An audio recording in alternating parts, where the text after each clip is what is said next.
Welcome to the Popish Plot. I'm Nate. I'm Jessica. And I'm Mike. And today we are here with the first installment of Your Saints of May. Yes. Now, in April, we went with long names instead of the irony of having May be long names. Because for May, we're doing something that we can't do every month, but I looked ahead and I could see we could do it.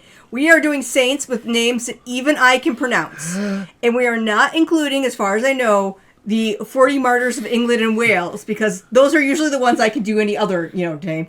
Yeah. But we are not doing any Welsh names, because besides those ones that are all named like John Smith, Mm-hmm. It's still Easter. We're still celebrating. So as a present to ourselves, names we can pronounce. Now, make no mistake, we will still butcher the pronunciation of cities and possibly other saints in reference to these saints. But the saints' names themselves, we should be reasonably okay. Mm-hmm. So here we go. Nate, kick us off. All right, May 1st. We're already past it, but we're gonna pretend like it's upcoming. This is more timely than April was. Don't complain. That's right. May 1st, we have, starting it off, Saint Bertha of Kent. We can pronounce both those words. Yep. She was born in 539. She died somewhere between 601 and 612. That's a little bit of a broad range, but, the records from the 7th century, not great. Apparently, Saint Bertha of Kent was the first Christian queen of England. Mm-hmm. Mm-hmm. I mean, again, given the time, it's she was a queen in what became England. It wasn't like all of England, but Yeah, in East Anglia or whatever. Mm-hmm. Mm-hmm. And then we follow it up with another Saint Bertha, this time of Val d'Or. She was a French abbess and founder, and then became a martyr. And we don't even have years for her, so. Sometime after the founding of the Val d'Or mission. Anyway. Or they thought she was gold-like. Next, we've got Saint Grata. Died in either the 4th century or the 8th century. There's a little bit of a range. But we're pretty sure it was not the 5th, 6th, or 7th century somehow. Yeah, we're not saying anywhere between them. It's either here or there. And it's definitely not the 3rd and definitely not the 9th, so don't be ridiculous. That's right. From Bergamo, Italy, arranged the burials of martyrs. So you can reasonably say this is in a time when there was martyrdom. Mm-hmm. Yeah. I'm just going to say, as chair comment, that perhaps they called her Val d'Or, given that would be Valley of Gold. If she was the Val d'Or, she needed to. That is an abbess who needs to dress a little more conservatively. Are you saying that would only happen if she was showing off her huge tracts of land?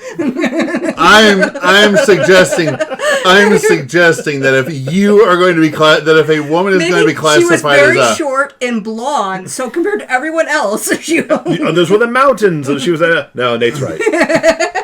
I'm just saying, if somebody's she's probably from the place. Finish off May 1st, Nate. To finish off May 1st, getting back on track, we have Saint Isidora the Simple. We don't know when they were born, but we do know that they died in the 4th century. They were a nun and a hermitess, and they lived in the desert in Egypt. I'm going to assume that this particular name was given in all good Christian virtue.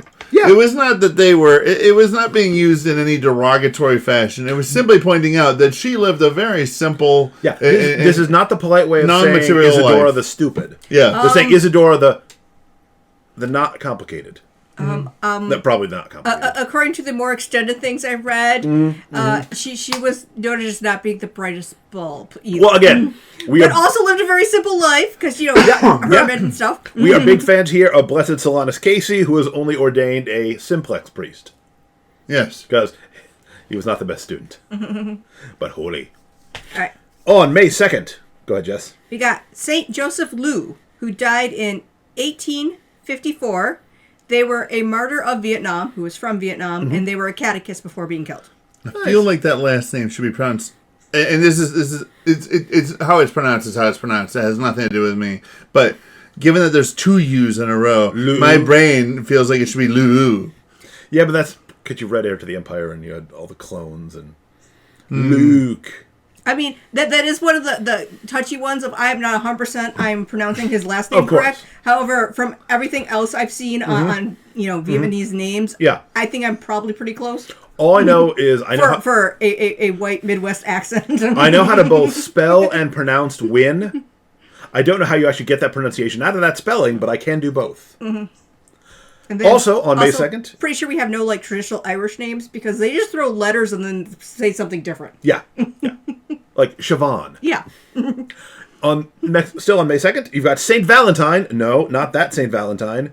Died in 307, a bishop of Genoa in Italy. Also on May 2nd, Saint Zoe, a martyr in Asia Minor during the reign of Hadrian. Yeah. Now we go on to the 3rd, because May just has a huge amount of names that you could pick for a kid's name without everyone looking at you funny. Super compact. With Saint Philip of Zell, who died in 770. He was a Benedictine hermit and founder around the town of Worms, and was advisor to Pippin the Short. And apparently his name is of Zeal. Yeah. Because it was the that time German word for cell, so therefore, essentially his order started out in his tiny little room. Nice. I was just gonna say, It's if you are looking for a child's name, you can't go wrong with Pepin. There aren't enough Pepins anymore. No, there's not enough. Well, I mean, if you have a Pippin, do you also have to have a Mary? I mean, you don't have to, but first off, this is Pepin, not Pippin. But if you are going to have a Pippin, why wouldn't you have a Mary? Pippin is just a variant form of Pepin. But here we're going more Carolingian than Hobbit, so you don't need to have a Mary paired with your Pepin. Okay, do we need 5 other ones then? Yes. There'll have to be a line of them. One will be known as the short, another will be known as the fat, one will be known as the bald. Yes. Just pick out the trait they're going to be most embarrassed about and name them after that. Yes. The incontinent.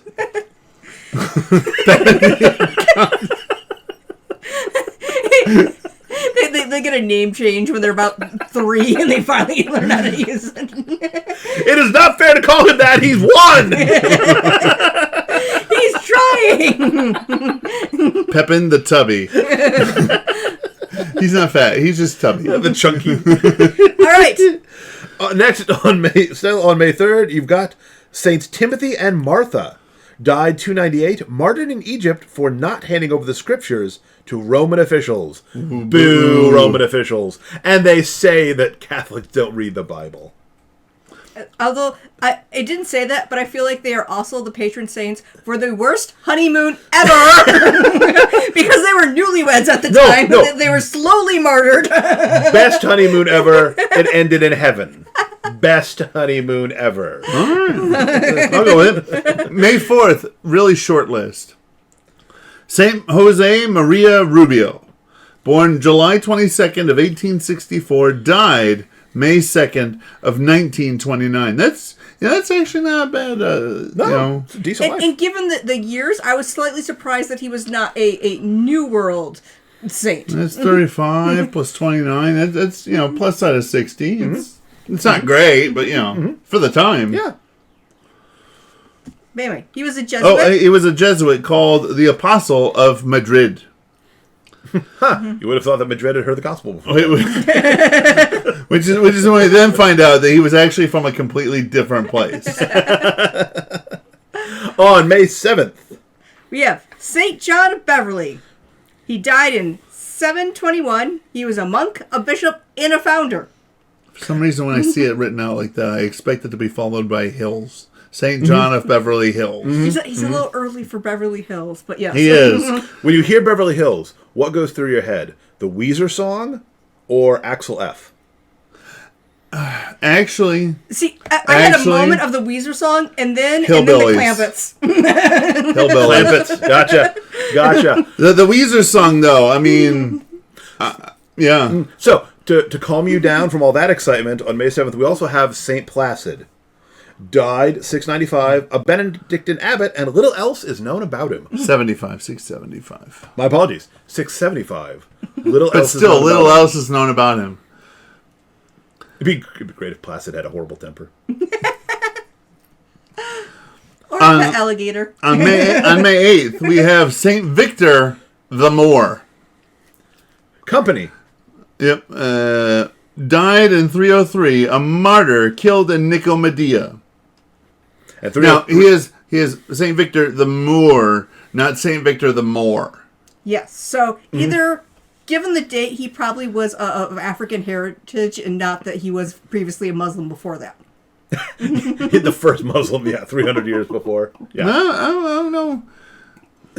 Wasn't 7-11 when Spain got... Yes. Yeah. Yes. But we're not doing the history of Islam because that involves a lot of names I cannot pronounce.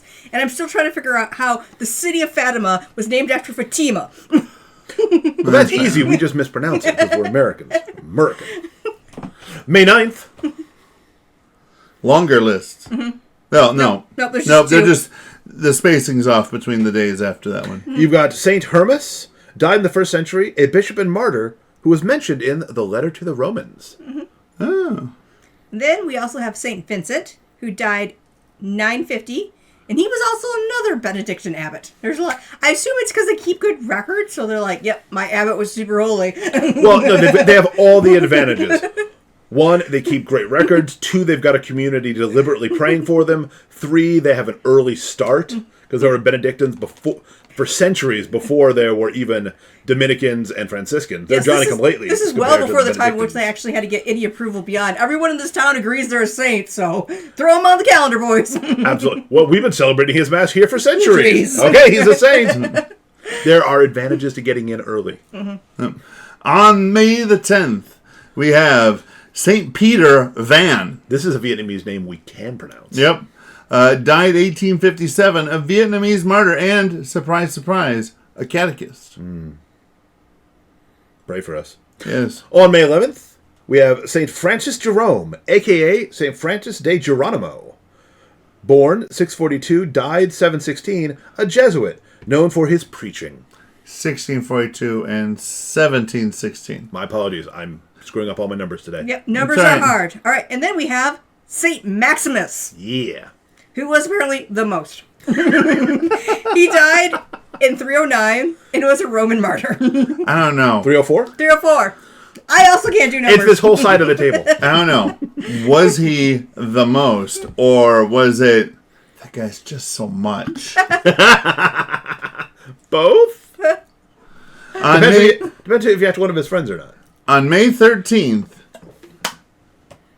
surprisingly, a surprising amount known about this guy. Yes. Saint John the Silent. Born 452, died 558, a bishop in Palestine, a founder of, I'm assuming, an abbey? Some kind of community. Yes. Some community, and a hermit retiring to Jerusalem. That is a good long life. Yep. For the time, yeah. In which not to say much at all. Just wander around the Holy Land. 106 years. Holy cow. Mm-hmm. This is proof there are benefits to living a good and holy life. Mm-hmm. I mean... And to not running your mouth? And to not running your mouth. It really depends, because there's the good and holy people who live a long life, and then there's the people that are horrible and live a long life, like their life is a penance to others. Mm-hmm. Mm-hmm. Like, I don't know what we were discussing, but it was something where we were discussing family members and things, and I pointed out that my great-grandfather lived to be 100 because he said he was going to live to be 100. Like, he was like, he couldn't drive himself, he had help and stuff, but, he just needed a cane up until 100, but he was going to live to be 100, so he lived to be 100, and then he died before 101. He was a prophet. He knew what was going to happen. That's been my plan for the longest time. Mm-hmm. All right, and we finish out the first half of May with, and we all know that I can say this because we have said this name so many times. Mm-hmm. Another Saint Boniface. Yes. Boniface. Or as someone's probably going to comment, Boniface. He died in the 6th century. Look, if they wanted to call him Boniface, they shouldn't have spelled his name out Boniface. I know how Bonnie is spelled. There's 2 N's and an IE. That's how you spell Bonnie. And he was an Italian bishop. Mm-hmm. Yeah, Boniface would be BONN Iefess. Boniface. I mean, Boniface. every single Romance language teacher I've had insisted that you spell everything easily because you just spell all the sounds you hear. Now, the French teacher, I don't know how she was not struck by lightning by that level of a lie. But Italy is apparently closer to Spanish. Choose not to see some of these letters. Which does, most of the time, get fairly close to pronouncing everything. See.